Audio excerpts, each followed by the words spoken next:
অনেক দিন পর রোদের দেখা পেলাম। আমি যখন এই গাছটা কিনেছিলাম তখন এই ফুলটা ছিল কলি। অপেক্ষা করছিলাম কখন এই ফুলটা ফুটবে। আলহামদুলিল্লাহ আজ সকালে ঘুম থেকে উঠে দেখি এই কলিটা ফুটেছে। এত সুন্দর লাগছে মাশাআল্লাহ। আর এটা যখন পুরোপুরি আরেকটু বেটার ফুটবে তখন এই যে এরকম ছিটা ছিটা পড়ে যায়, মানে ছিটা ছিটা বলতে এই যে এই ইয়েটা আছে না, এটাকে কি বলে, ফুলের রেণু বা কিছু একটা, ওইটা ওটা থেকে পাপড়ির মতন করে ঝরে।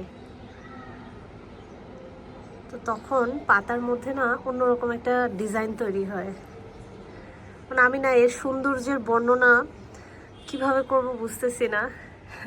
আর এত স্মেল, এত সুরভি, আমি এক কথায় বলে শেষ করতে পারবো না। তো যাই হোক, এখন যেহেতু সকালবেলা মাত্র ফুটছে, তো এটা হয়তো বা 1-2 দিন পরে এটার যে রেণু, এই রেণুটা থেকে হয়তো বা এখানে রেণুগুলো পড়বে, তখন কালারটা আবার অন্যরকম একটা কালার আসবে। এই যে এটা যেরকম মিশছে ওরকম। তো আজকে হচ্ছে ওদেরকে একটু রোদ দেখাচ্ছি, ছায়ায় আছে। এটা ইনডোরেও রাখা যাবে, আউটডোরেও রাখা যাবে, তো আমি ইনডোরে রেখেছি।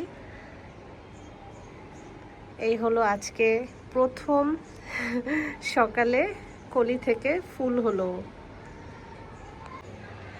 পঞ্চেটিয়া, এটাকেও রোদে দিলাম, এটাও ইনডোর প্ল্যান। অনেক দিন ধরে রোদের দেখা পাইনি, আজকে হচ্ছে রোদে দিয়েছি। আর এই তো আমার লিলি। কেমন লাগলো আপনাদের সাথে শেয়ার করলাম। আপনারাও আপনাদের এক্সপিরিয়েন্স থাকলে আমাকে জানাবেন। আমার লিলির কলি থেকে ফুল ফোটাটা আপনাদের কাছে কেমন লেগেছে? আমার কাছে আসলে দারুণ লাগছে, আমার খুবই ভালো লাগছে। আপনাদের সাথে শেয়ার করলাম। আপনারা অবশ্যই আমাকে কমেন্টস করে জানাবেন কেমন লাগছে আমার লিলি।